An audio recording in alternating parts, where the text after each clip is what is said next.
Bonjour à toutes et à tous et bienvenue dans le JT de ce mercredi 15 septembre. Nous nous intéresserons aujourd'hui à la déclaration du conjoint de l'entrepreneur, à la réforme de la taxe d'habitation et enfin à la DFS pour frais professionnels. C'est parti.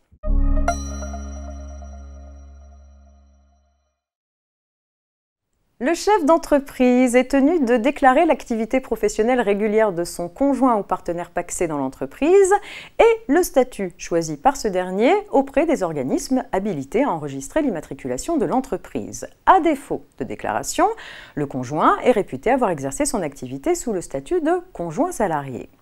Depuis le 1er septembre 2021, la déclaration du chef d'entreprise concernant le choix du statut de son conjoint qui travaille dans l'entreprise doit être accompagnée d'une attestation sur l'honneur remplie et signée par le conjoint ou partenaire qui confirme ce choix. Ce document doit être joint à la déclaration effectuée lors de la création de l'entreprise ou à l'occasion de modifications réalisées par le chef d'entreprise auprès de l'organisme habilité.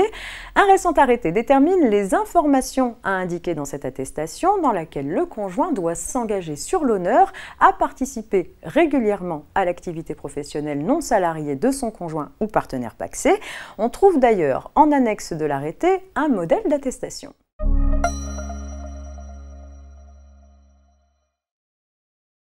Vous le savez, la taxe d'habitation est progressivement supprimée pour l'ensemble des foyers fiscaux d'ici 2023, dès lors que le local imposé constitue leur habitation principale. Comme le ministre de l'Économie l'a récemment rappelé, les résidences secondaires et les locaux vacants ne sont pas visés par cette réforme. Par conséquent, les locataires exonérés de taxes d'habitation sur leur résidence principale du fait de leur niveau de revenu restent redevables de cette taxe au titre de la résidence secondaire ou vacante dont ils sont propriétaires. À compter de 2023, les résidences secondaires et les locaux vacants seront soumis à une nouvelle taxe dénommée taxe sur les résidences secondaires et autres locaux meublés non affectés à l'habitation principale.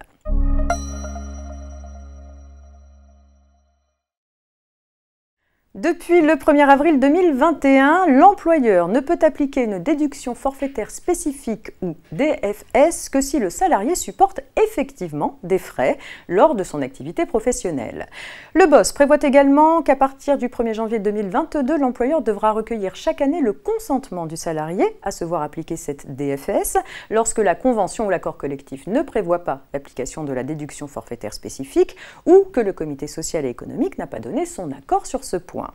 L'administration laisse quand même un peu de temps aux entreprises pour s'adapter à cette nouvelle doctrine puisque dans sa mise à jour du 1er août 2021, le BOSS prévoit que cette tolérance relative au respect des conditions permettant l'application de la DFS est prolongée de 1 an, soit jusqu'au 31 décembre 2022.